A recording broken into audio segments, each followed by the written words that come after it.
क्या आज opposition leader तकरीर मुकम्मल कर पाएंगे? कौमी असम्बली का हंगामा खेज इजलास आज फिर होगा। परसों किताबें मारी, कल बोतलें चल गईं। कौमी असम्बली में लड़ाई के आफ्टर शॉक्स। ऐवान की कार्रवाई चलाना मिशन इम्पॉसिबल बन गया। शहबाज शरीफ की तकरीर शुरू होते ही किसी ने सैनिटाइजर की बोतल फेंकी जो हुकूमती रुकन अकरम चीमा को जा लगी। अपोजिशन लीडर की असम्बली गार्ड्स के हिसार में दोबारा तकरीर की कोशिश। जितना बोले स्पीकर पर मलबा डाल दिया। कहते हैं सब कुछ इमरान नियाजी के हुक्म पर शुरू हुआ। कल को वज़ीर आज़म भी ऐवान में आए और अपोजिशन ने ऐसा किया तो फिर क्या होगा? स्पीकर साहब, आपका ये फ़र्ज़ था कि आप ऐवान को कंट्रोल करते, लेकिन बदकिस्मती से आप नाकाम रहे।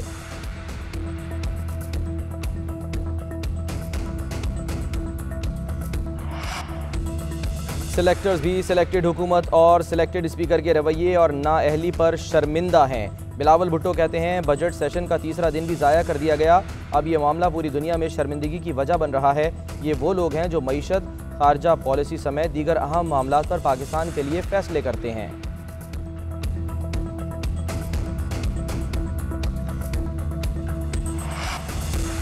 असद उमर कहते हैं अवाम में मकबूल बजट से बौखलाकर अपोजिशन महाज आराई करके ऐवान में बहस से भागना चाहती है। इजलास शुरू होने के चंद मिनट बाद ही अपोजिशन ने हमले शुरू कर दिए। भरी बोतल फेंक कर अकरम चीमा को जख्मी किया गया। अपोजिशन ने पहले खुद ही हंगामा आराई की तहकीकात के लिए पार्लिमानी कमेटी बनाने की तजवीज़ दी, फिर खुद ही इनकारी हो गए और नाम नहीं दिए। इनको पता है एक तरफा वीडियो का बयानिया झूठा है। अगर किसी बात का डर नहीं तो भाग क्यों रहे हैं?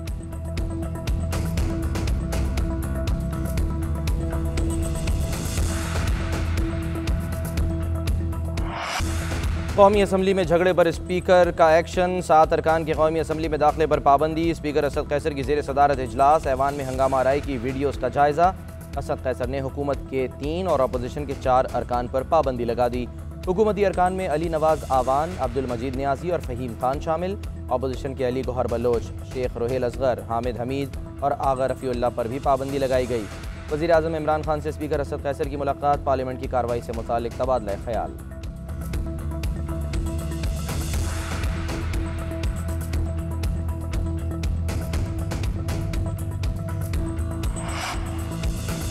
मुत्तहदा अपोजिशन का स्पीकर कौमी असम्बली के खिलाफ तहरीक अदम एतमाद लाने का फैसला। मुश्तरका कमेटी भी तश्कील दे दी गई। तमाम अपोजिशन जमातों के नुमाइंदे शामिल।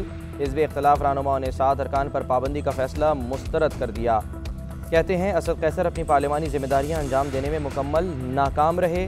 स्पीकर ऐवान के हर रुकन का मुहाफिज और निगहबान होता है। असद कैसर ये फ़र्ज़ निभाने के अहल नहीं। बिलावल भुट्टो और शहबाज शरीफ की मुलाकात। कौमी असम्बली की सूरत हाल पर तबादला ख्याल। बिलावल ने कहा वज़ीर आज़म मुल्क चलाने में दिलचस्पी नहीं ले रहे। अपोजिशन ने स्पीकर को खत भी लिख दिया, तहफ़्फ़ुज़ात से आगाह कर दिया।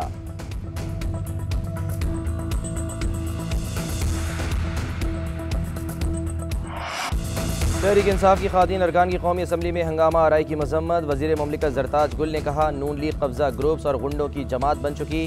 अपोजिशन के रवैये से कोई खातून रुकने पार्लियामेंट महफूज नहीं। रात 3 बजे तंजीम साजी करने वाले को तर्जुमान बना दिया गया। ऐसे लोगों के पार्लियामेंट में आने पर पाबंदी लगाई जाए। मलिका बुखारी बोली ख़वातीन से गैर अखलाकी रवैया अख्तियार करना नून लीग की तारीख़ है। मुस्लिम लीग नून ने जो किया उस पर हैरानी नहीं।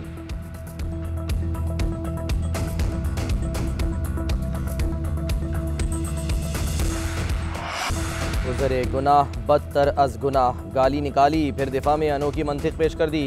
सहाफ़ी के सवाल पर रुकने असम्बली रोहेल असगर कहते हैं गाली निकालना तो पंजाब का कल्चर है। गुस्से में इंसान गाली दे देता है। सिर्फ मेरी गाली पर क्यों फोकस किया गया? मैंने गाली आखिर दी क्यों, ये किसी ने ना सोचा।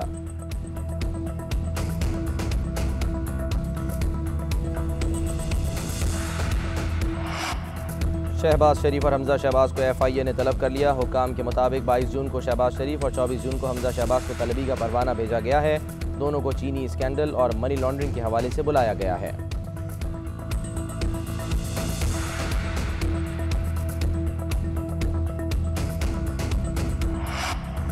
अमन तब आता है जब ताकतवर को कानून के नीचे लाया जाए। अगर इमरान खान कानून तोड़े तो उसके खिलाफ भी कार्रवाई होनी चाहिए। कानून सबके लिए बराबर होता है। वज़ीर आज़म इमरान खान का कहना है पुलिस को गरीबों को सख्ती से डील नहीं करना चाहिए। वज़ीर आज़म ने इस्लामाबाद में ईगल स्क्वाड का इफ्तिताह कर दिया।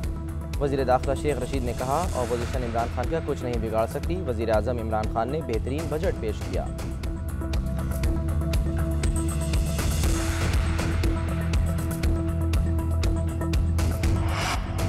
सुप्रीम कोर्ट का नस्ला टावर गिराने का हुक्म, बिल्डर की नजरसानी दरखास्त मुस्तरद। चीफ जस्टिस ने रिमार्क्स दिए कि फ्रंट मैन कौन है इन सब के पीछे, हमें सिर्फ लीज दिखा दें, यही हुआ है सारे कराची में।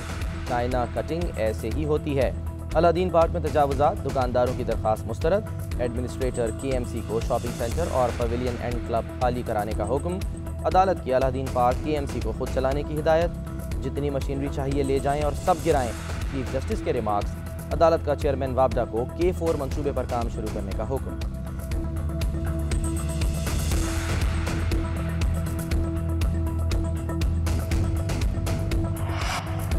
सुप्रीम कोर्ट का सिंध में तमाम सरकारी अराजी वागुजार कराने का हुक्म। अदालत की 3 माह के अंदर ज़मीनों का रिकॉर्ड कंप्यूटराइज करने की हिदायत। चीफ जस्टिस ने senior member board of revenue पर बरहमी का इजहार करते हुए कहा कि मजीद वक्त हरगिज़ नहीं दिया जाएगा। अगर अदालती फैसले पर अमल न हुआ तो जिम्मेदार आप होंगे। चीफ जस्टिस गुलजार अहमद ने रिमार्क्स दिए, कराची को साजिश के तहत तबाह कर दिया गया। सिंध में मुख्तियार कार तो वजीर बने हुए हैं, ये इब्तदा है, सब कुछ टूटेगा। 80% KMC स्टाफ को निकालें। अदालत का गुलशन इकबाल गिलानी रेलवे स्टेशन की ज़मीन भी वागुजार कराने का हुक्म।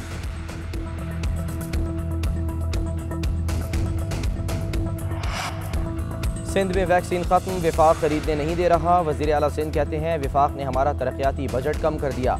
पहले विफाक ने 27 अरब दिए थे, PTI हुकूमत आते ही रकम कम करके 5.3 अरब कर देती है।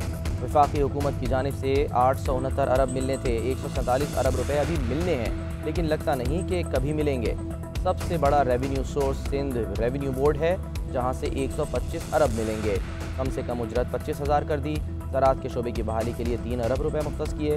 वज़ीर आला सिंध की post budget press conference.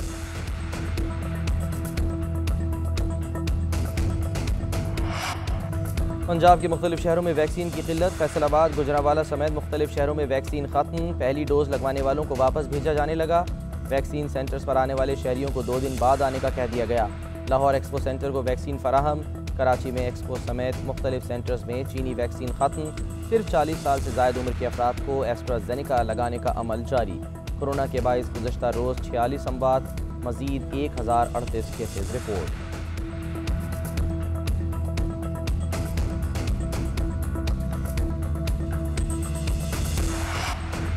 Karachi में जामिया मिलिया रोड पर फायरिंग से कार सवार कत्ल। टारगेट किलर्स गाड़ी का पीछा करते हुए आए, मोड़ पर गाड़ी की रफ्तार कम होते ही गोलियां चला दी। पुलिस ने मुकदमा दर्ज कर लिया। जाए वक़ुआ से 9mm पिस्तौल के 2 होल मिले। वाक़े की CCTV फुटेज सामने आ गई।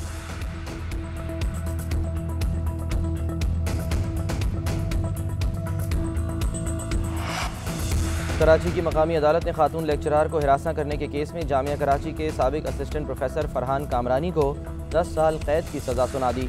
मुल्जिम ने खातून टीचर के नाम से जाली अकाउंट बनाकर नाजेबा तस्वीर अपलोड की थी।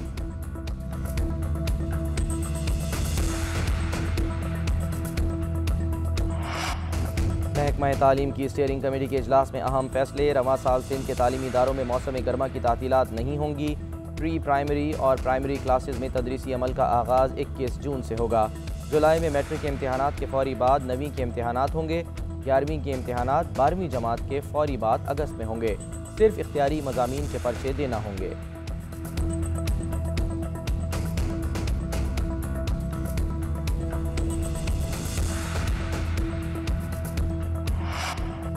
टीम मुल्तान का ग्लैडिएटर्स को जीतने के लिए 184 रन का टारगेट। मुल्तान की ओपनर शान मसूद 73 रन बनाकर टॉप स्कोरर रहे।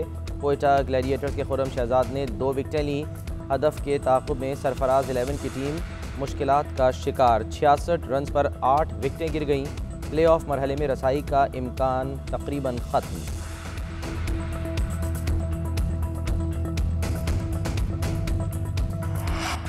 और पाकिस्तान टेलीविज़न का पहला चेहरा मारूफ TV कॉम्पेयर इल्मी और अदबी शख्सियत तारिक अजीज़ की आज पहली बरसी। TV शो नीलाम घर उनकी पहचान बना। तारिक अजीज़ अल्फाज से खेलने का हुनर खूब जानते थे।